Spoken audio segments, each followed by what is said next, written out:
Welcome to American Zarathustra.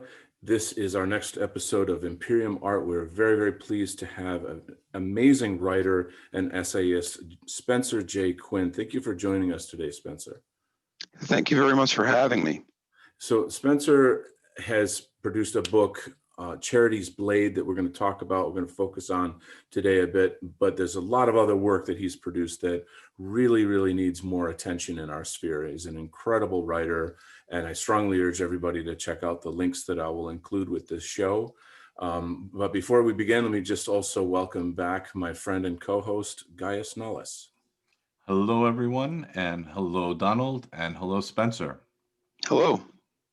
Awesome. So just some brief introduction, Spencer, if you want to tell us a little bit about yourself, how you got into the sort of white positive sphere, white identity politics, and your writing background. Sure. Well, I started writing Countercurrents in 2016, and I had a novel that I wanted to get published with them, and it was it's called White Like You, and it was eventually Greg Johnson over at Countercurrents did that, and he published it for me. But once I started with him, I realized I had a talent for writing essays, which I didn't know I had. And so I just started writing a whole bunch of essays, and I was loving it. It was, I've always had ideas popping into my head. And, it went from there where I would, have other ideas. And two of those ideas, one became Charity's Blade. And that was published with Logic, or otherwise known as the Free Speech Library. And then there's also a children's book I wrote called My Mirror Tells a Story, and that was published by the White People's Press, both this year. And I have other projects in the oven right now, but it's busy times for me. I mean, I'm working full time. I have a family and all that. In my spare time, I do this. Oh, it's wonderful. One thing we always ask people when they come on the show is how they came to their racial awakening. I would like to ask you that as well. Well, I actually wrote an article about it earlier this year called "The Red Pilling of Spencer Quinn." It was very well received.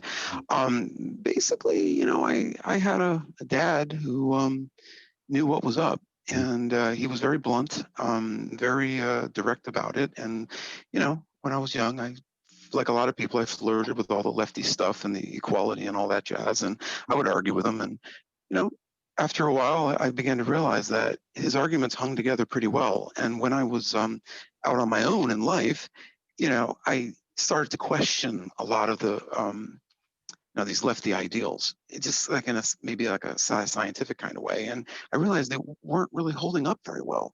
And once I told the story in my article where I just saw this black guy at work talking, and he just, he wasn't speaking correctly. Yeah. And I thought, well, all right, it must be that, his family history, slavery and segregation, this is causing him to mangle the English language, right?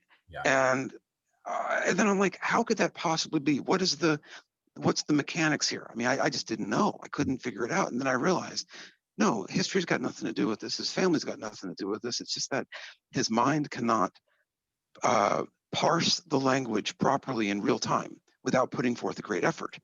And so in order to tell his story, and it was a good story, as long as he can tell a story in time, he had to pigeonize the language because his mind wasn't sharp enough. Wow. And that's when it occurred to me that my dad was right all along. And there's a lot more to it than that. And I suggest you guys check out the article. There's more. I don't want to go on and on, but I will say that years later, I discovered the culture of critique. Yeah. And that's what red pilled me on the JQ. Okay. That's the only book that I would say that truly red pilled me. It's a classic. It's a huge classic, and it's certainly, I'd say, kind of required reading for everyone in here. You know what Spencer said also reminds me of a quote from Mark Twain, where he said that when I was a boy of 14, my father was so ignorant, I could hardly stand to have the old man around. But when I got to be 21, I was astonished at how much the old man had learned in 7 years. Actually, I'm aware of that quote. That's a great one. That's so funny because my son is 15, and it's quite an interesting phase to be, that guy now, like when you suddenly, oh my God, I've become a dad now, and I'm on the other end of that, and it's really something. But Yeah, there's an Ian Hunter song called "I Am What I Hated When I Was Young." Mm. Yeah, it's a great song, but yeah, that's the perspective. it's actually something I hope the whole movement would kind of look at. I like to think that the older guys should mentor the younger guys, and the younger guys should kind of, refresh the older guys, because there's a good exchange of energy and Right. ideas there. And that's really part of what the show is about as well, is us Well, getting to know each other. Go on. right. Well, one thing I tell my kids is that it's much harder to be a rebel. I mean, it's easier to be a rebel against over non-consequential things against people who love you versus being a rebel important things against people who don't. There's a big difference. And in many ways, you and me and older guys, we're the rebels. Yeah. And Weird if a how kid wants to try to rebel at age 17, I'm like, yeah, give me a break. You don't know what rebelling is. I do feel like that is it's a stage of development where they're breaking off from childhood, and whatever you are, like, let's say if I were full scale punk rock degenerate, my son would then be like a Republican conservative wearing a bow tie or something, like whatever the dad is, then the kid's got to be the opposite. So it's just Family Ties dealt with that in the 80s, I think, the TV show. yeah. Yep. I hope I'm not dating myself. So we're big fans of Countercurrents, and there's a tremendous amount of great content that comes out of it, and it's honestly, I think, an honor to be published through Countercurrents. So I agree. yeah, and also we're huge fans and very closely connected with the White People's Press as well. I've got projects, blah blah blah. But I want to ask about you. How did you get connected with Countercurrents, and what have you done with them? Well, I had, well, the story goes is that I tried to get mainstream attention for my work about 10 years ago. And I realized that I couldn't do it. I failed. And this was several projects I'd put together with a lot of time and effort. And, I just failed, and I gave up. I quit writing. I was like, I'll never do this again because, I just don't fit in with publishing. I just don't have it. But then I thought about it, and I'm like, I would feel better if the stuff they were publishing was actually good, but it isn't. It's, I can see right through it. I know it's not very good. So I thought, well, what advantage does your typical whodunit writer have that I don't have? I thought about it, and I thought, well, they have an audience. I don't have an audience. And I look back at my work, and I'm like, yeah, that might be objectively good, if you can be inspired by Shakespeare or Dostoevsky or whatever, but, there's no audience. I wasn't tailoring it to any particular audience. So then I thought, okay, well, who's my audience? This is like 2011. Yeah. And I thought about it, and I said, well, the people I could actually write to and write the kind of stuff I want to write to would be the Ameren crowd. Because back then, that's all I read. That's the only thing I knew. Yeah. Despite the fact that, I was race realist and all that jazz, I still, I didn't really know anything else but Ameren. So I said, okay, well, I'll write something for them. And then I wrote the book White Like You. And that, once it was done, I'm like, well, how am I going to get this published? And then I did research, and I found Countercurrents. That's how I found Countercurrents. And I wanted to get Greg's attention. So I said, okay, well, I'll write him 3 essays, because I know he takes essay writers. I'll write him 3 essays and see if I'll impress him. So I did that. He published 2 of them, and we've had a great, relationship ever since. Right. What essays did he publish? Oh, at the very beginning? Yeah, well, I know you've done a lot of essays, and I was going to add into the show a bit, but if there's anything else you can kind of highlight for us, Oh, sure. Well, I don't know. My favorite stuff I've done. I remember when Nathan Kaufness came back with his 20-year late critique of culture of critique. So there was I wrote a 4-part series on that. I wrote one on Milo that Milo actually shared on Facebook, and it got like hundreds of thousands of views or close to that. I wrote a thing on Go Down Moses, which is a critique of Faulkner. I was very proud of, and it had some very nice comments in it. The Summer of Floyd inspired me to write a whole bunch of stuff that was very well received. That's You an know, interesting choice of titles. It reminds me of The Summer of Sam, you know. yeah, exactly. And then of course I have this ongoing project on Solzhenitsyn that I hope to finish and get published with Logic this year. With Logic, I think, yeah, just a little crunchy Right. on the connection. Sorry about that. That's okay. It's wonderful to hear. So now I'm an illustrator. I've done work in children's books, etc. So let's talk a little bit about My Mirror Tells a Story. Maybe you could tell us about why you chose to do a children's book and you know what your whole angle is with that approach. Right. Well, I mean, I wrote an article about this as well, but I was looking for new ways to, get the ideas out there, and I thought this might be a good idea. And then, I went to a Barnes and Noble to see what was out there, and Mhm. I saw this one board book that had this little black baby raising a black fist and raising his fist in a black power salute, Yeah. and I'm like, I was offended. Yeah. I was angry. I wanted to punch back, Yeah. and I'm like, well, if you guys can do it, so can we. Mhm. And so I presented the idea to Greg, and he said it was a great idea. But the problem is that Greg is sort of out of the publishing business now. So I had to. That's how we found the WPP. Okay. Okay. Cool. Yeah, it's funny because with the oversaturation of misogynation and black figures in just average advertisements everywhere you go, it's an assault on our senses. It's we who are woke, we get it, that we know that it's demoralizing, and I almost want to just make like mundane TV commercials just with all white people in them, just to go back to the world I grew up in. Agree. Yeah, Yeah. it's disturbing. You do feel like an alien in your own kind of world. Do you see yourself doing more children's books? I want to do a young adult novel, and I've already sketched it out.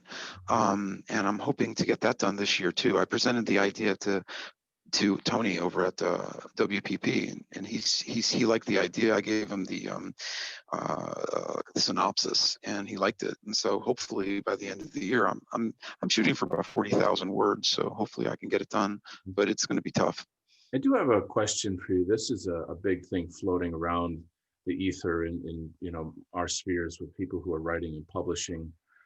What's your philosophy on how explicitly white your work should be versus how esoteric and kind of hidden the message should be, and how that relates to the market? Oh, well, the market is our people, right? So I mean, I'm not. It's a small part of the market at large, right? I don't know. That's a hard question to answer. I haven't really thought about it like that. I mean, in terms of messaging, for kids' books, yeah, there's going to be messaging, but for like Charity's Blade or White Like You, I don't see myself as putting messages in there. People take from it what they can. Hmm. Yeah, I guess I'll say that in my publishing ventures with people I've worked with, there's been a lot of effort to code the language and the symbols in such a way as to Trojan horse our idea Oh, more into like yeah, I see what you mean. Yeah, I don't do that. I don't do that. you just go straight from No, I don't. Well, I mean, why? I mean, I don't do that. it's different fact. I see what you mean. No, It's yeah, it's its own thing. But yeah, I wanted to just kind of get your thoughts on that. Um, yeah, there's certainly, I feel, needs to be a lot more children's book.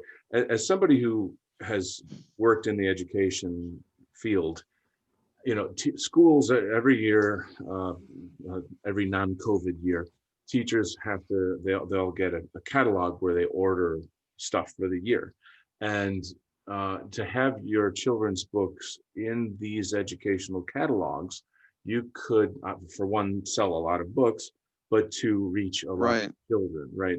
And You so, see that? Go on. well, I think you know where I'm going with this is that you could possibly see how maybe making it a little more esoteric or couching the ideas into other contexts could perhaps have a broad-reaching positive effect for people. Yeah, I know, I see that, and I think that's great. But Spencer Quinn can't do that because I've already been banned on Amazon and everywhere else, and I'm a known quantity. If I were to do that, I would have to have a different name and go through regular publishing. And I tried and failed at that so many times in my youth. I'm like, I don't want to go back there because I don't think I'm that guy. Well, I can understand what you're saying, and what you're saying is right, and what you're saying is important, but I don't know if I could pull that off. I get it. Yeah. And it's obviously a case by case, personal philosophy. Everybody chooses how explicit they want to be. I'm working doing a book with Kai Moros, the illustrated speeches of Kai Moros, and his speeches are not esoteric at all. They're like right in your face. So it's an interesting but difficult kind of question, I think, for most content creators is how they have to make those choices. But anyway, that's an interesting. Yeah, if I could just add just a few comments to everything, because a lot of what Spencer said is similar to the experiences I've had, and I just wanted to underscore that many years ago, I've always been interested in writing. I've written short stories, I've written movie scripts in the past. Right now, I'm focusing more on poetry, but I intend to do other things and maybe rework some of my old essays and stories. So I felt the same way many years ago, where I felt that there was really, I didn't really know who I was speaking to. And so it was a very cloudy kind of position to be in. It was almost like you were in this creative limbo because you had something to say, but you really didn't know who you were saying it to. And so it was sort of, you really didn't, and I also didn't feel that I was good enough. And so, and so I can completely empathize with what you went through, Spencer, on that. And hopefully, and I wanted to mention that the White Art Collective and also the greater community has been extremely supportive. So it's motivated me to want to create more. So this is also a very positive impact on myself. But also the messaging. I wanted to add that I don't add anything. I don't insert messaging into my work. The way I do it is, it's just, this is me. This is how I'm expressing myself. And it's a natural way of expressing myself. And so for me, there's no deliberate insertion of symbolism or message. It's just the way it flows naturally for me. And so maybe, I don't know if that helps anyway, Donald, but that's exactly how I do it as well. Yeah, it's really, really helpful to have another writer, sort of on the panel and kind of compare these thoughts and see where you're going, where you're at. I think that the topic of knowing your audience seems to be the key point here, and go ahead. It worked for me, but also, there is a difference between children's stories, young adult stories, and if you're shooting for adult literature, there's a big difference. And messaging is fine for kids, young adult or little kids and stuff. And My Mirror Tells a Story is messaging, it's direct messaging. But so therefore, I have no problem with it, especially when you're addressing children. That's important. Mm-hmm. So have you done other children's books as well? I'm sorry. No, that's the only one. What, do you see yourself doing more, or is that just something you wanted to try?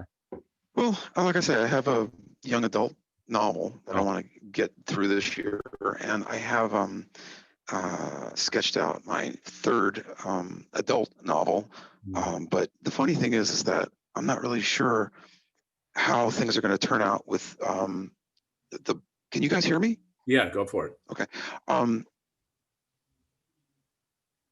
It says here the meeting no longer has a time. I just saw that. I got a pop-up. We thought this was a 40-minute gig. So the thing is that I have an idea for a third book, and this one will be not dystopian, not in the future. It'll take place in the present. But the problem is that I like to start with stasis, and I don't know what the stasis is going to be like with Biden in the White House. I don't know. I Right. don't know if I should include masks or not Yeah. in with the characters. I have to. I'm going to wait and see to see how bad things get before I start telling the story. But that will take me a couple of years, I think. So it'll be a while before that one comes out.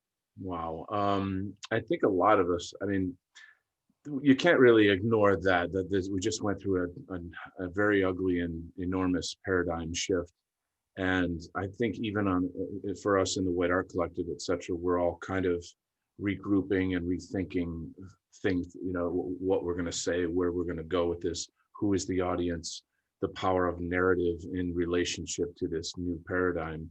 And these are just big, important questions for creators like ourselves. So I'm curious so far, what are your thoughts on, how to approach fiction specifically in this kind of new paradigm that we're heading into? Oh, well, I mean, every writer's different. I can't say what other people should do, but with me, if I'm going to write in the present, I have to understand it. And things are changing so rapidly that I'm kind of glad I didn't start it in, say, February of 2020, because so much has happened since then that no contemporary story should be able to fail to mention these changes, because it's on everyone's mind right now. So I'm kind of taking a wait and see attitude to see, how things play out. But I already have the basic plot in place, and I'm hoping it'll be about 100 to 110,000 words, nothing too long, but we'll see. But yeah, as far as like storylines go, it's wait and see at this point. Mm-hmm, mm-hmm. I don't know, Nullus, did you want to jump in at all before we move on? No, well, just to add that, yeah, everything is changing. Also, the audience is, the question of trying to speak to an audience that's extremely disappointed with the outcomes, who might not have been within our spheres directly, who might be migrating over to this kind of a way of thinking. I think that's also a consideration that I, at least, am trying to work out in my mind, and how I could then speak to this audience as well without losing the message of the original audience that I'm speaking to. So it's an Yeah, I interesting. totally agree with that. You're absolutely correct. That's a big topic right now, sort of within the White Art Collective as we think through moving forward. And one thing I want to pull back a little bit and look at is the power of narrative. And I just sort of say my own thinking really is that narrative, in many ways, everything is a kind of a narrative, and people are following an identitarian narrative. And so we have all these disenfranchised people, the patriots, et cetera, that are shocked and traumatized and kind of looking for leadership. And I feel people in our sphere here on the white identity politics sphere, if you will, this is kind of our golden opportunity, to make some kind of a narrative that in some way involves them or involves this phenomenon that we're going through. I'm curious what your thoughts are on narrative as related to identity politics. I know that's kind of a big, vague question, but yeah, that's one of those questions I would have to go into a deep think and to be able to respond articulately to. I mean, what you're saying sounds great. I haven't really thought of it like that. But at this point, from what you said, I agree. And it just sounds like that's a very interesting way of looking at things. I'm sorry, I don't have anything more generic, anything to say that's not generic, because I just never thought of that before, and I'll need some time to think about it. It's really the subject of an essay, honestly. But I think this segues really well into the topic of your book, Charity's Blade. So I'll just comment a little bit before we begin. What I've read of Charity's Blade, for starters, I want to tell the audience that it's incredibly well written. Spencer's put 2 years or so, I guess, into writing it. Yeah, that's about right. It really shows. It is so well fleshed out. It's disturbingly connected to the current paradigm that we just switched into. And that's kind of freaking me out a little bit. That's definitely a dystopian story. It's interesting because in my time in the white positive sphere with the different artists, writers, musicians I've known, there seems to be this kind of a lot of people have had ideas similar, I think, where they want to write a story or a comic book or a song or something about this like dark future. My avatar is Roy Batty from Blade Runner. That that's a, you get the general gist of it there. So the the book now is kind of sending chills down my spine just to think through, like, this is Oh, actually, really? it's more realistic now, and Oh there's boy. less of a fictional space between me and the novel, and I'm almost scared to read it now because of that. But, Jeez. I would say Well, that, thank you. yeah, I mean, it's that good, and I think this is what we demand of our fiction, is we want it to be so realistic, and you get that overall. I don't have to go on with that, but I probably should let you talk more about it. If you could maybe start off with, say, kind of an elevator pitch, and then just open up the story a bit more. Sure. Well, is the log line basically would be it's a woman from a futuristic white ethno state in North America. She has a dying son, and she has to shepherd him through a war zone in the former United States to get him to a place that can smuggle him to Eastern Europe, which is undergoing a renaissance. And that's where they can find a cure, or they can treat his disease. They can't do it in the white ethno state, which is called New Europa. They can't do it because they're a poor country. They have enemies everywhere. There's embargoes placed on them, and there's a siege. So she has to basically, oh gosh, I don't know, just in some ways snuff out her own soul to save her son, and it's her only son, and she's really, I should say, focused on lineage and pushing forth her line, because in the war, because there was a civil war, and this whole thing takes place in about 30 years or 30, 40 years, somewhere in there. There was a war, and her whole family died, and so she's got no one. And she has a husband and all, but they live out west, and so she has this one son, and he's dying, and there's nothing the doctors can do about it, and so she has to smuggle him out. And so it's very, very tense, and I wrote it like a thriller, so that you would just be wanting to, so the pages would turn themselves. Oh yeah, I can attest to that. So the characterization is very, very rich and full as well. So many nuances. It's kind of like a movie in your mind, but it's a very, very long movie. That was a novel, right? So, Right. but I mean, it would be really hard to translate that to film because of all these incredible nuances. However, yeah, it's just so engaging. It's one of those, Thank you very much. yeah, time is just kind of flying as you're listening to it, because you're so in the world. Right. How did you construct the story? Like, what was your thought process in terms of why did you make, say, this white ethno state in America a sort of a, I don't know what to call it, but like almost a failed state, like a really small state that's being attacked on all sides, rather than the heroic image of, Right. America and all this, and vice Well, versa, the Eastern Europe going through a renaissance. well, there was some pragmatic considerations. So, for example, this was, when was it? Early 2018. Greg just published White Like You, and so I was fishing around for new ideas, and I thought, okay, well, how about I write a bunch of short stories about an ethno state, a white ethno state. Yeah. And then I'm like, okay, well, let's come up. I sketched out like a handful, and Charity's Blade was one of them. And I thought, okay, I'll start this one first. Short story. I thought it would be 20,000 words, but when I got to about 25,000 words, I'm like, yeah, this is a novel. This ain't no short story, And so it just sort of snowballed, and the ideas just kept coming and coming. A lot of bad ideas. There was a lot that had to get cut later, but the ideas were just flowing, and I felt this is really good. I was very happy with it. The idea of the ethno state is just something that I've always interested. It's just something I'm interested in. White Like You touches on that as well. But the idea of a heroic one is, I don't think would be realistic. I think that if we were to do something like this in the near future, we're going to be poor because we would lose a lot of the, a lot of the non-whites that we rely on for medicine, dentistry, technology, and we'd have enemies everywhere. And so just imagine how it was for South Africa or for Tsarist Russia, where they couldn't get loans. Nobody would deal with them. They were pariahs. And so when you're in that kind of situation, yeah, your people are going to be poor. That's just the way it is. And so I had to be true to the truth. I didn't want to make some kind of pie in the sky, unrealistic future that maybe might inspire people in the long run, but in reality, it's not going to win anybody over. You're just preaching to the choir in a sense. So I stayed away from that. I wanted something realistic.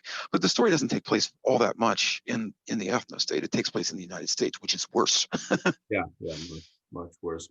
That's where you meet all kinds of characters. And this is where I'm going with it, is that it's I guess a realistic projection of that future from where we are. And you think with Biden in office, and how many millions of people from south of the border will be flooding into this country.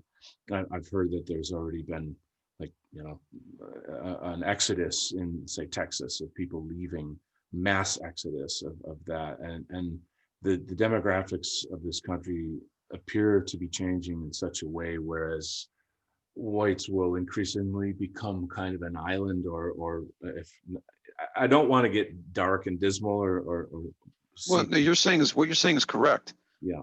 I mean, it's not dark. It's just true. Well, so I have a fighting spirit, and I'm very much thinking in terms of like what can be done, but that's not denying this truth. Rather, it is, how do we face this truth and then strategize from that point? So, Well, I think that the enemy. I wrote about this in a recent article called "Despair is a Sin," and the thing is that one thing that Trump has done is he has forced the left to accelerate their plans. Now, if the left were smart, they would just cool it with a lot of this crap, yeah, with anti-white, anti-right, anti-whatever, and anti-American stuff, and they would slowly ease in their changes, because that way the frog gets boiled and it doesn't know that it's getting boiled. And within 15 years, they would have, an insurmountable lead in demographics. They could have America forever. But and we wouldn't even know that the majority of us wouldn't even know that it was happening, because they're actually kind of nice to us. They're getting us used to the new normal. yeah. But the problem is that they're not doing that, because they're so irrational and stupid. Yeah. They're going to accelerate these plans, and what should have been accomplished in 2040 from their perspective, they're going to try to do in 2025 or whatever. And I made the analogy of slipping in the poison needle into our arm rather than jabbing us in the arm with it, right? They're trying to jab us with it now, and that's going to force that will most likely force a pushback, and that pushback will force more pushbacks until the conflict can't be ignored, and whites are going to have to choose sides. You see what I mean? That's what I think might happen, because these idiots in charge in the left don't understand subtlety. If they were smart, they would be nice to us. Mm-hmm. If they were nice to us, I'd be really scared, because I'm thinking then they're playing the long game, but they're not nice to us. They're jerks. And so that's going to force us to fight back at some point. I have to say that I think the Muslims play the long game really well. They look at things in terms of centuries rather than decades. And if you look at the history of their conquest of nations through their ideology, but that's I don't know, that actually might be something you might want to research more for other future books or something. But I strongly white like you deals with the Muslim issue a lot. Okay. Charity's Blade does not. Yeah. So I agree with you. I sense that this is where it's going. Would you say, I mean, if obviously you had this sense before you wrote Charity's Blade, and now it seems like we're really accelerating into this situation. But I just kind of want to get a general lay of your imagination of what you think the future really will be, and how close is this story to the future? Oh gosh, I don't know. That's so hard for me to answer. I just don't know. I mean, I laid out the hopeful possibility, which is also unhopeful at the same time, where the left will get accelerationist with immigration and with their anti-white and anti-right and anti-American platform, and that will force a pushback. Whereas, so therefore, I'm thinking there will be a pushback, but it just depends on how long Biden lives. It depends on if we can fix whatever problem we're having with the election fraud, and maybe some good stuff could happen in 2024. I really don't know, but it's going to require fighting, a fighting spirit on our part. We can't let up. We can't give up. We have to continue, and hope for the best. And we can say we fight to win, and that will mean that'll mean success, or will mean going down with a good cause, both of which I would prefer over submission, which I really don't want. I would rather die than submit to Absolutely. the left. I mean, having read Solzhenitsyn, and that's one reason why I love the guy, and I've been studying him like crazy and plan to write a book about him, is because he shows you how evil these people are, and that they're interested in power. They're not interested in their ideology so much. Maybe the useful idiots like the ideology, but the ones in charge like power. And in this case, I think they're going to show their fangs. They're going to make mistakes. And, if our ethnocentric ideas are right, and I think they are, then eventually in this new America, you're going to have blacks pitted against Hispanics, pitted against Muslims, pitted against this, pitted against that. I mean, they're not going to have a very tight coalition, because they're all different races too, right? And so that's going to be very difficult for them to manage. That might give us opportunities. I mean, who knows? It's just impossible to say at this point how things are going to turn out. But we have to focus on all our opportunities. We can't just allow ourselves to fall into despair. We can't allow ourselves to give up, or just say, okay, we're done. It's just Spenglerian, history is going through, and we're exiting that age and entering this age. There's nothing we can do to stop it. Yeah, I guess you can have that attitude, but the way I look at it, the South could have won the Civil War. Yeah. Nazi Germany could have survived World War II if they hadn't invaded or whatever. I mean, it's Soviet Union. I mean, there are certain little things that could have been different in history that would have proven that it's not always going to be progress. Yeah. So like there's a great scene in one of Solzhenitsyn's plays. I can't remember which. Not Victory Celebrations. I can't remember the name of it, but basically there's one of the commandants of the Gulag is talking to this prisoner, who was a white soldier. No, white as in capital W, as opposed to red. Okay, during the Civil War, the Russian Civil War, and he says, "You guys lost five wars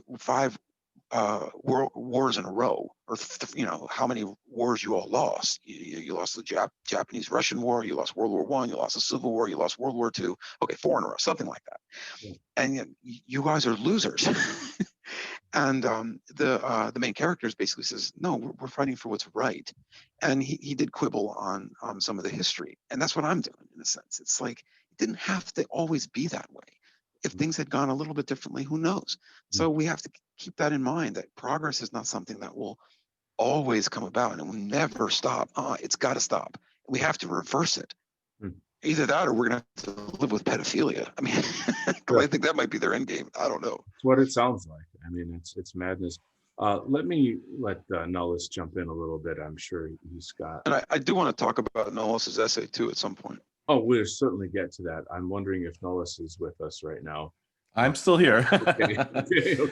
No, I first of all, I wanted to apologize. I couldn't finish complete the book, but what I've read so far, it's extremely fascinating and very well written. So I'm looking forward to completing the book by the end of this week. But you touched upon a lot of different topics here. And your, I think, at least from what I've read so far in the book, your depiction of the potential scenario in the near future, it can reflect an accurate scenario that could happen. Of course, like you said, it's anyone's guess what the ultimate outcome will be. But I think the more pertinent issue is how we relate to understanding and dealing with defeat. And I think this is an important point that we have to make. It doesn't mean that defeat in terms of complete submission, but for, struggling and continuing on in spite of the shortcomings of the immediate loss. So if you look at Central and Eastern European history, and my background is Hungarian, so this ties in very well with a lot of what you're saying with Solzhenitsyn, and also with the mentality in Central and Eastern Europe. You know, I just not that, I think maybe yesterday or the day before, you know, there was a thread that, you know, on Twitter about this. And one of my observations was that many parts of Western and Northwestern and Western Europe have been isolated from defeat, civilizational conflict in many Right. ways.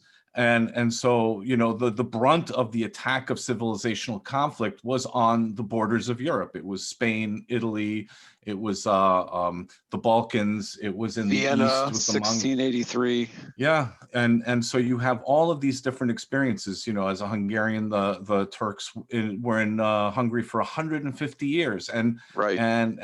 before that, the Hungarians were fighting a war, a literal war with the Ottomans for another 150 years before that.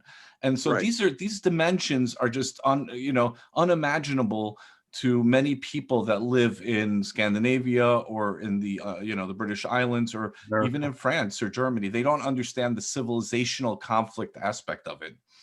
And it's now they're confronting it, right? Because now, and it's a shock to them, because it's happened so rapidly, and Right. it's happening in their homes, in their backyards, that it's very difficult for them to kind of immediately come to terms with this. And I think Exactly. that, and this is a big deal, that, you know, where we, you know, have to work together, both the Central, the Eastern, the Western Europeans, the Americans, and the Americans even more so than maybe even Europe. There was never a civilizational conflict. The only civilizational conflict the United States had was confronting the other, who was, you know, in terms of development, technological and cultural development, you know, they had to deal with primitives in the, you know, in that sense. Let me interject one thing. Yeah. I do recommend that you guys read this Empire of the Summer Moon by S.C. Quinn, and I reviewed that last year, and it's about the Comanche. And what you're talking about did happen in the West with the Comanche, more so than any other group, and it's utterly fascinating. But go on, please. Yeah, I mean, and so you have this problem now in the 21st century, the late 20th century, early 21st century, where this conflict is brewing, and it's striking at the soul, the very heart and soul of the European man, in ways that people haven't even accepted. But another point is knowing how to deal with defeat. And you brought, you know, you mentioned this before, when you were, you know, the Hungarians have this saying where the Hungarians celebrate when they cry. And what that means is, we're not celebrating our defeats, because, you know, like the cynical people, oh, you guys lost so many wars in the last 400 years, 500 years. And we're like, yeah, but we never gave up, and we're still around. And that's the point of it. So even though we might not have won all those different struggles over the centuries, we are still around.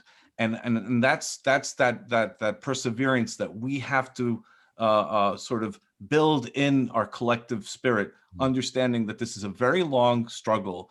This is not going to, you know, there's not going to be some epic, you know, Star Wars or science fiction like kind of, you know, one battle solves it all. No, this is going to be a series of battles, and it could drag out decades. It might even drag out longer. And what we have to do is we have to think strategically in terms of how we have to deal with this, and how we have to fight this. I mean, if you look at the Spanish Reconquista, it's the same concept. It took them centuries before they could really reconquer the Iberian Peninsula. So this is the mindset that we have to start believing in and thinking about. Right. Well, I've addressed this in an essay called Weaponizing Money. If we want to win, that's what we have to do. Yeah. I mean, yeah, we that is one thing. That's not the only thing we have to do, but we got to do that. And that's something we're not really doing yet. We have to have people who are wealthy enough that can withstand doxing. We have to have people who are, you know, that have the money they can throw around well enough to hurt the enemy. And we're not there yet, but hopefully we will be. But we have to always think about that. How do we appeal to that class? How? Yeah. I think we keep doing what we're doing, and as the backlash keeps getting worse and worse and worse, more people will be coming to us. That's exactly We it. we have to keep making sense, and if we make attractive art, that's a big deal. Because I mean, after reading your essay, I mean, I agree with it, but there's one thing that there's a very, I don't know, like a kind of a guilty, I don't say guilty, but there's a way I look at art that wasn't mentioned in the essay, which I think is valid, and that is, it's showing off what we can do. Mhm. So, I mean, right now, I think the right has the best political thinkers, bar none. Nobody comes close. I mean, you compare Kevin McDonald with Francis Fukuyama or whoever. I mean, it's just like, it's a joke. But in terms of artists, we have real competition. And if we can show that we make great music, we make great literature, we make great art, look what we can do, that's attractive. And people will be drawn to us if we can pull that off. And it's not the kind of thing where you're going to have an instant impact, but it's the kind of thing that you can have an impact over a decent amount of time. So we have to work hard as artists to, get our work out there. I fully agree with that, and I wanted to add that what you said is exactly. We just have to do what we're doing. We just have to be better at it. We have to strive toward perfection every single time. I'm not. My message in both here and also in the Imperium Art Project, and also in my podcast and the Conversations with the Wind podcast that I have with the White Art Collective, is I'm not the guy. I want to inspire the guy. I want to have, if I can inspire one person who's much better than I am, then I've achieved my goal. And what I mean by that is, and what I really want to try to say with that is that we have to do our best to strive towards perfection, to be better every single day. Now, why is that important? Because like you said, I mean, over time, there's going to be a larger and larger group that's going to start to realize what's going on, and we need to have a home for them. And that's when we can bring in those people that are going to be a little bit more serious about it in terms of the financial support.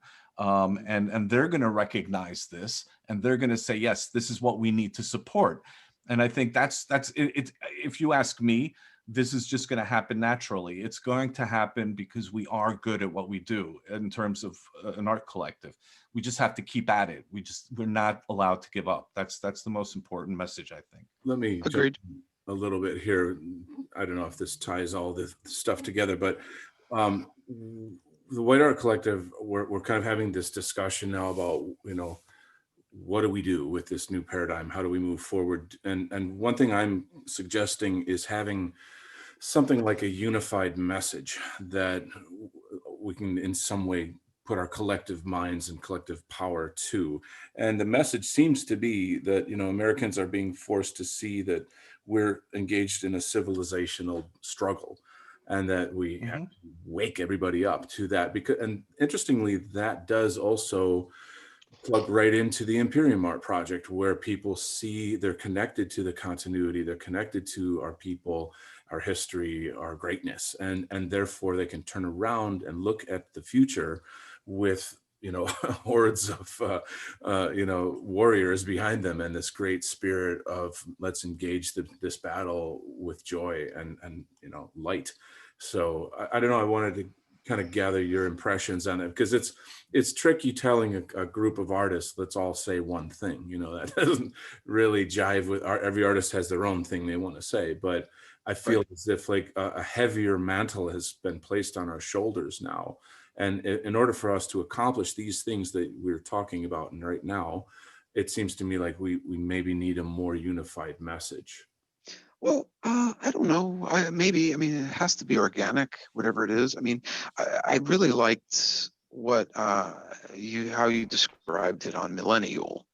And I like the focus on identity, not bigotry. I like the focus on race realism. I like the focus on community and traditionalism, and the objective value of art. That's crucial. And the importance on skill and practice and things like that. I mean, we're building something that's objectively good. And as long as we're doing that, and we, have a general understanding of what the truth is, that is, race is real, ethnocentrism is real, identity is real, and also crucial for a healthy society. These are not things that can be refuted. Yeah. And so if you if people just accept the truth and are strong enough to stand up for the truth, then it doesn't really matter. You don't really have to get in a boardroom and say, okay, well, this is going to be our message. You know, on page 2, we're going to say this. On page 5, we're going to say that. It's not like that. It's going to be, people are, as long as they have an understanding of what the truth is, it'll come out in their art. And that to me is far more persuasive than having a deliberate message. But also keep in mind, messages are fine. That's why we write essays and manifestos and books and things like that, scholarly articles. But I mean, when it comes to art, I think that you could just focus on these fundamental truths that, you know, I guess we hold self-evident, and from there it should be able to develop organically. Mhm. One thing I want to say is that I really like, you know, the essay that Nullus wrote about, you know, the Imperium Art. I like the name. I agree that, you know, we're losing our abilities to express the human condition in many ways. At least whites are, and you know, the dedication to form and structures is really important. Of course, I I really appreciated the opposition to secular humanism, materialism, nihilism, that kind of thing. And I agree, art must exalt. It must reflect the higher power of some sort. You got, I mean, in the essay, I think Nullus calls it the divine. I call it the mystery, but it's the same thing. Mhm. And I think that, you know, I also love how you guys are talking about the connection to history, ethnos, logos, you know, the soil, the land. I mean, that's something that Solzhenitsyn talks a lot about, is the land. Mhm. That's so important, right? And the only thing I wanted to bring up with you guys is that, you know, you guys mentioned, or Nullus, you mentioned serving a higher purpose, or sorry, serving a higher moral purpose. Mhm. And I, I typically, with the stuff I do, I stay away from morals, because you can have bad morals, but you can't have bad truth. You can't have bad beauty. I think that art needs to focus on truth, beauty, and the mystery, the divine. And if you can get those 3 things right, then morals flow from that. Whereas a story that leads with morals and says, okay, you must behave this way and that way, and this is wrong and this is right, and we know everything, to me, you know, will eventually run out of room. It'll age poorly, you know. But when you talk about a higher purpose, a higher moral purpose, I'm assuming you mean the divine, which I'm in total agreement with. But you know, when it comes to like the moral messaging, I try to let the reader determine that. And I just, as long as I can focus on truth, beauty, and mystery, those are the 3 keys for me anyway. Then you have a winner. Yeah, I just wanted to answer that. This is something that I struggle with myself, because number one, you can have immoral people create beautiful works of art, and very meaningful works of art. Even St. Thomas Aquinas speaks about this, you know, in many ways. So I mean, it's not. You have to be aware that even an immoral person can be divinely inspired, if you will, right? It is possible through the aesthetic, through the mystery, and all the other combinations. But, and I also tried to make a point in the essay to say that the work of art should not be moralizing. So we do not Yeah, want I to agree. point. So we shouldn't point the moral finger at anyone, because when you start to moralize, then you're putting yourself in a very awkward position in terms of messaging. You're changing the message from something organic to something deliberate. Now, it can be, again, you know, if you want to have a deliberate kind of propagandistic kind of work, which is fine, then you can do that. But if you're talking about true aesthetic value and true artistic value, then I would say you can have moral values incorporated, and you should, in my opinion, have moral values incorporated into your work, but it should not be a moralizing work, if that makes sense. Right. Yeah, that does make a lot of sense. That's a very important distinction. And the thing is, it doesn't have to be exoteric. It doesn't have to be over the top. Like, Right. so here's, I don't know how far you guys have gotten in the book, but there's a scene where Charity comes across a woman named Ash, who had a black husband, and she is hesitant to want to come into the ethno state because she's afraid of how people react to her history. And she had kids with this guy, and of course she was forced to divorce him and to separate. But Charity's furious. She gets angry at her for this. And of course, this is after, her horrible experiences when she first entered the United States. So she had a lot of real bad taste in her mouth about that. And she basically chews her out in front of the entire band of people that they're with. And she's extremely cruel. And on one hand, she's absolutely correct. If she's talking about why whites should not miscegenate, why it's bad, and blaming her. What were you thinking? How could you have done that? That kind of thing. And everything she says on one level is absolutely correct. But she's being cruel and mean. And that kind of it sort of undermines her message at the same time. So there's mystery there. Mm. I'm not really sure. As an author, I'm not even sure how right she is in this, because on one hand, she's making perfect sense, but on the other hand, she's being really cruel. And she gets a comeuppance for it. And then the name of the chapter is called "You Deserved It." You deserved it, Charity. That's what one person said, and she did. And so there's mystery. I don't know how to handle this tricky problem, and I don't pretend to know. Whereas if an author didn't have a sense of mystery, then Charity would be lecturing these people and this woman like she's Pericles in Athens, saying, oh, this is bad and this is why we shouldn't do it. And everyone would say, oh, yeah, I see. Yeah, you're right. I get it. Or they'll kill the woman who committed this crime and celebrate her death. And, I'm like, I can't do that, because that's assuming that I'm God. Yeah, well, the thing I'm is not. that, redemption and forgiveness has to start with the individual. So I can forgive someone for their transgressions, but that doesn't mean that person is going to change. And my forgiveness is meaningless in the sense that it only validates myself if that person doesn't change. Right. And so, there is a moral value. I believe in strong moral values. I believe in moral messaging. But I also believe that this moral messaging has to be presented in a way where, when you look at it, it's not an imposed morality. It's a morality that comes from within. Now, that doesn't mean, and I really want to make a distinction here, that I do believe in moral absolutes personally.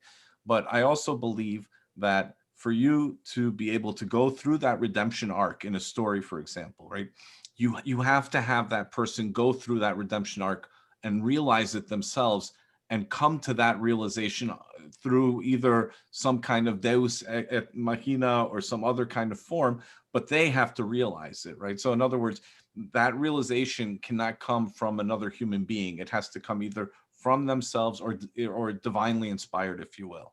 I hope that made sense. Oh, yeah, sure. I have a question for you. One thing in your essay I found really interesting that I couldn't quite grasp, and that is you at some point, a couple times you say aesthetics is not enough.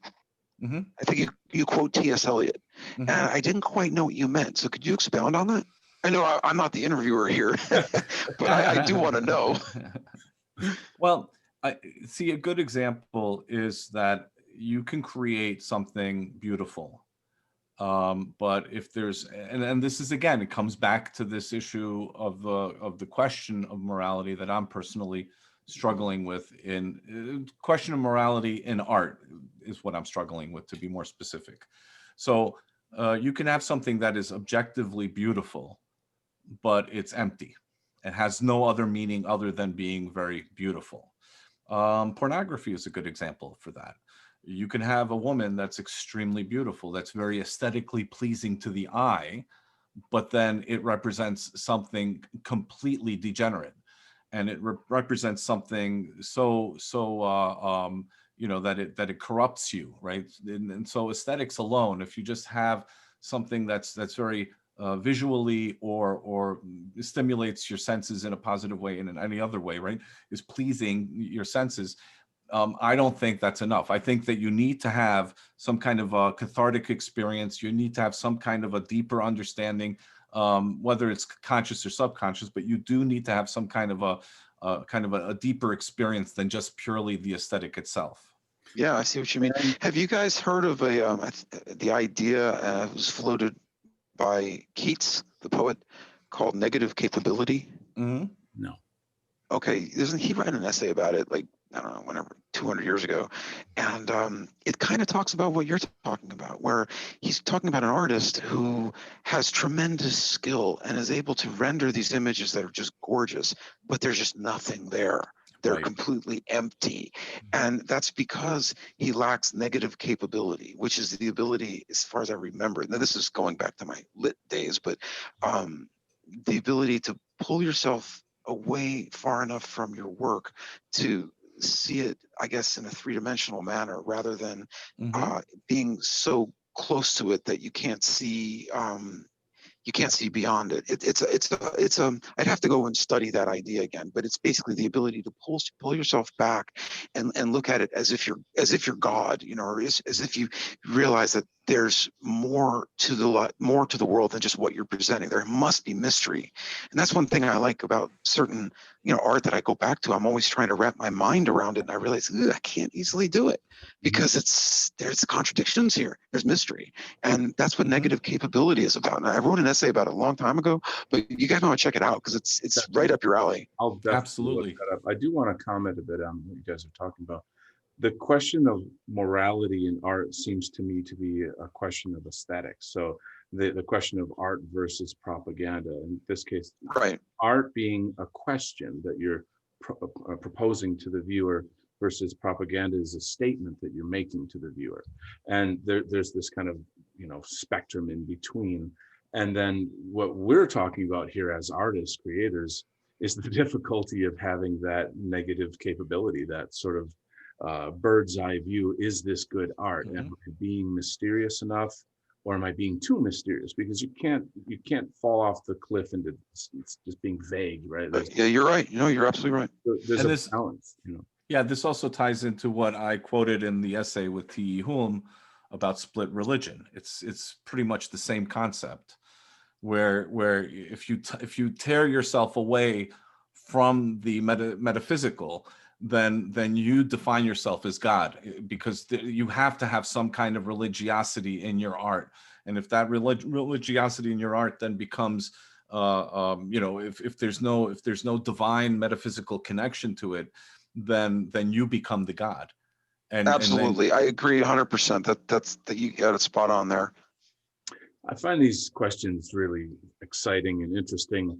And in the context of the show, I always try to lean opposite these things, even if I agree with them, which I do agree with them. But I think that it's nice to test the boundaries of these things and feel like how like the term religiosity obviously has a Right. pretty clear definition to it. But let me finish. I feel as if that every artist in their own field or the medium is the god of their art in some sense, and you design the metaphysics of your own art, and then mm, you have to invent your own iconography, your own language, aesthetics, etc., in which to convey your quote religion, and I'm using that word loosely. So it then that is very high art, that leads people in. So then that's where you do propose, or you face this question of, say, art versus propaganda, because in some way what we are doing does have some level of propaganda and moralization to it. We are trying to say we are a people, and we will survive, and we must overcome, and all these kinds of statements. So it's just all very interesting. well, if you start thinking about yourself as a conduit as opposed to a creator, then it changes your perspective a little bit, in my opinion. So if you're a conduit between a metaphysical reality and a uh, um, an everyday reality, if you will, then your art is creating a bridge between the two. Right. And then when you're doing that, then you're recognizing that there are powers above you, and those powers are coming in through your creative process. And to Um, reach that flow state, you have to have an established iconography or language of some kind, maybe a visual grammar, or some musical style. So I'm just adding to what you're saying. Right, right. So you're basically defining yourself by the correct, by the way, you're socialized, or your culture or your religion, Mhm. how you express yourself. It does reflect itself in art. I mean, that's Mhm. without a doubt. Yeah, and I mean, to tie that back to Charity's Blade, it's just such a rich world, and here I am on the soapbox saying, go buy the book. So, Yes, by the book. Thank you. we're Thank you. I appreciate I'm, that. yeah, and I'm like the most anti-commercial kind of guy that you could meet. So I'm not talking commercially minded. I'm talking about art. this is a great work of art that will be very enriching and very much worth people's time. Thank you. Thank you so much for that. Yeah. So this, this is why we always have a cap on the show, because these conversations can go and go. But I'm curious if I can turn it a little bit and ask you, Spencer, what role could science fiction play in white identity political culture? So science fiction, different people see it differently. There's people that love it, people that hate it. Right. There's the kind of campy science fiction versus the high art, mythological science fiction. Where do Right. you stand on all that? Well, I mean, I typically don't read sci-fi. I'm very hard to please when it comes to literature. There are many works that are considered classics that I'm like, meh. Right. Like I could never get into Madame Bovary. I tried, but I don't know. That's a hard question. I mean, one thing I could say is if it's good, then it'll help. If it's not good, then it won't. That's not really an answer, though, because you're talking about that particular genre, and I really don't know. I'm sorry. I mean, I'm not tuned in to the. I mean, I think Vox Day would be a better person to ask that question, because he lives and breathes sci-fi, and he knows all the authors, or knows of them. I don't read them. I don't read John Scalzi, whatever his name is. I don't read that stuff. So I can't really answer that, except that, whatever we create, it has to be good. And if sci-fi, I think there may be one, now that I'm spitballing, there might be one advantage of sci-fi, and that is it has a greater male audience. And so we're going to be, attracting, if sci-fi is a way to go, then we'll be attracting more men. On the other hand, Charity's Blade has a female protagonist, and I can't think of another book in this genre, or in our sphere, that has a female lead. I don't know. I don't know if that's going to help or harm or what, but that's something to think about as well. That actually is a question. I wanted to know, why did you choose a female lead for this? I'm there's only so many female leads, but they're iconic. You've got Aliens, you've got the Anna Karenina. Okay, so this is the world you're coming from, is more literature. But now, this Charity's Blade is science fiction, is it not? That's what I'm saying. Sure. It's just in the future, I guess, right? It's not. Yeah, it's dystopian. I shy away from sci-fi. It doesn't seem. I wouldn't call it that, because the scientific ideas in it are.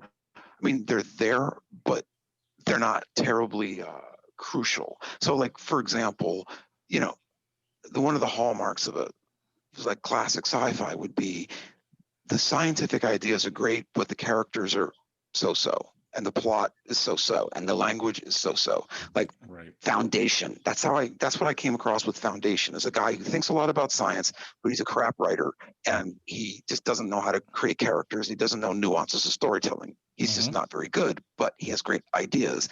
And so that's what when people buy that stuff, that's what really they want, more than plot, character. That's what I like. So I would call it a dystopian thriller. I wouldn't call it sci-fi, despite the fact that there are trappings of sci-fi in there. Just that it's set in the future doesn't automatically make it sci-fi then. Right, exactly. And the woman, it's just that's just how it came to me. It wasn't like calculating. It wasn't a calculating thing. It just boom came to me like that. It's obviously very clear that, like, the maternal instinct to save her child and do anything for that is a clearly powerful narrative structure, or narrative hook, I guess, if you will. So it's certainly, it's a believable thing that drives you through the story. Her having a military background, also a good kind of narrative device, because a woman without a military background would, I don't think, ever get that far in that scenario. Yeah, she's a big girl too. Yeah. This is interesting, though, because it's very similar to a script that I've written many years ago. I mentioned it before on this show as well. I wrote this around 2005, and this was a movie script I originally intended to write, and then I changed it to a serialized or an episodic series. And this also takes place in the near future. It's the fall of the American Republic and the rise of the American Empire in terms, and I used essentially elements from ancient Rome into a futuristic United States. And I would not call my work, and I still have to rewrite it because of everything that's going on right now, but I would not call that science fiction either. I would call it a thriller or a dystopian thriller, or maybe Right. a futuristic novel. Mhm. Well, there's so much to cover. There's a lot of interesting things happening. Are there anything, is there anything more that you'd like to talk about with the Imperium Art essay? Because we did go into that, but I don't know if you'd covered everything you wanted to talk about. Yeah, I mean, I covered everything pretty much. One example of little note I have here. One example is bad morals. Is I saw a documentary years ago. Yeah, I can't remember the subject, but it had John Waters in it, the filmmaker from Yeah, Baltimore. You know what I'm talking about? I don't like Mhm. to think about them, but Yeah, go on. Pink, Well, Crybaby. yeah, Pink Flamingo. Pink Flamingo. Pink Flamingos, yeah, Crybaby, right. That had Johnny Depp in it, I think. Yeah, yeah. He's terrible. He's a hack. He's terrible. But he said something along the lines of, the point of art is to destroy. That's what he said. I hate And that. I'm like, that is a moral Mhm. decision that he's making. And I'm like, these are bad morals. And so that is an example of someone who can, not just propagate bad morals, but receive bad morals from other art or other, other forms, and put it in his art.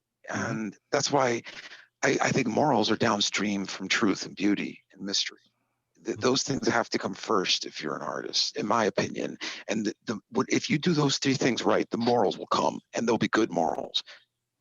I think in an interesting way that kind of tie this back to what you were saying about truth and just being truthful, and look at how the entire left right now is everything is the opposite of truth. Putting a transgender woman as like the health department head, or the education department. Everything is the opposite of truth. It's weird how the left focuses on snapping the truth in half and kind of rebuilding it into some absurdity that everyone can obviously see is wrong, and Exactly. and then threatening us and deplatforming us, and et cetera, et cetera, et cetera, for speaking the truth. So Right. now this brings in the question of courage, that morality, courage, and truth are in some way one. They're kind of like a tripod of some way. So then we artists have to come up with some kind of aesthetic way in a cultural way to communicate these things. And it's powerful stuff. It's heavy. It's hard to do well.